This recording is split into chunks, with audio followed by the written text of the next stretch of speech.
येथील जो प्रश्न आहे 1949चा जो कायदा आहे तोच कायदा यांनी इथल्या सरकारने किंवा या व्यवस्थेने जो कायम ठेवलेला आहे तो रद्द करण्यासाठी गेल्या दशकांपासून बौद्ध भिक्षू हे आंदोलन खूप तीव्र गतीने करत आहेत। त्याचाच एक परिभाग म्हणून भंते विनाचार्य यांच्या माध्यमातून गेल्या 3 महिन्याच्या अगोदर हे आंदोलन अति तीव्र करण्यात आले होते, परंतु त्या आंदोलनाचा कुठेतरी आवाज दाबण्याचा प्रयत्न शासकीय प्रशासकीय भागातून झालेला आहे। त्याचाच परिणाम आदरणीय विनाचार्य भंते यांना त्या व्यवस्थेने 63 दिवसासाठी तुरुंगात पाठवले होते। त्याचा परिभाग म्हणून आदरणीय विनाचार्य भंते तसेच महाराष्ट्रातील आदरणीय सर्व पूज्य भिक्षू संघ यांच्या वतीने नागपूर दीक्षाभूमी येथून या जनसंवाद यात्रेची सुरुवात 17 ऑगस्टला करण्यात आलेली आहे। ही जनसंवाद यात्रा नागपूर दीक्षाभूमी ते मुंबई चैत्यभूमीपर्यंत आहे।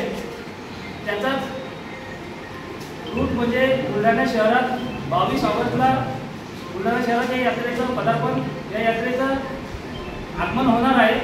त्या 22 तारखेच्या संदर्भात बुलढाणा शहरात जास्तीत जास्त बौद्ध उपासक उपासिका बंधू भगिनी यांना आम्ही समितीच्या वतीने जाहीर निमंत्रित करतो व त्या पदयात्रेत व येथील गर्दे वाचनालय येथील सभागृहात जो होणारा जनसंवाद सभा आहे त्या सभेकरिता जास्तीत जास्त संख्येने उपस्थित राहण्याची विनंती सुद्धा करत आहे।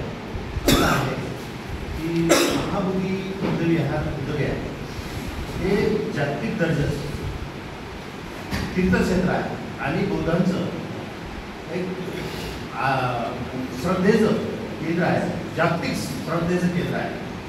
परंतु आपल्या या ठिकाणी असं आहे की ज्या ज्या समाजाचे विहार आहे, मंदिर आहे, चर्च आहे, मस्जिद आहे, ती व्यवस्थापन समिती त्या ठिकाणी काम करते। परंतु जगामध्ये हे एकमेव असं उदाहरण आहे की या ठिकाणी हे बौद्धांचं तीर्थक्षेत्र असताना सुद्धा या ठिकाणी परकीय लोक त्यावर दावा करत आहेत। म्हणून हे बौद्धांच्या स्थानामध्ये असावं, व्यवस्थापन तिथे बौद्धांचंच असावं, यासाठी ही आंदोलनाची तयारी आहे। यापूर्वी आदरणीय मिलिंद पाटकरे साहेबांनी सांगितलं की विनाचार्य भंतेजी यांना 63 दिवस त्यांना अटक करण्यात आली होती आणि हे आंदोलन कुठेतरी दाबण्याचा प्रयत्न होत आहे। परंतु हा महाराष्ट्रामध्ये जनजागृती करण्यासाठी चैत्यभूमी दीक्षाभूमी ते चैत्यभूमी ही संवाद यात्रा आणि धम्मध्वज यात्रा आयोजित करण्यात आलेली आहे।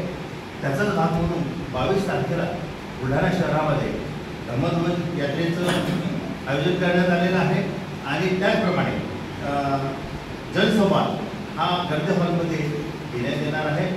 21 तारखेला भंतेजीचं या ठिकाणी आगमन होणार आहे। त्यांच्यासोबत पूजनीय भंते 15-20 भंतेजी आणि 60-70 उपासक त्यांच्यासोबत राहणार आहेत आणि त्यांचं आगमन महाबोधीनगर धर्मगिरी येथे 21 तारखेला रात्री होणार आहे। त्यांचा सकाळचा नाश्ता तिथे होणार मध्ये हा संदेश जाण्यासाठी की हे महाबोधी बौद्ध विहार हे मुक्त व्हावं आणि जो 1949चा जो कायदा आहे तो रद्द करण्यात यावा, यासाठी या जनसंवाद यात्रेचं आयोजन करण्यात आले आहे।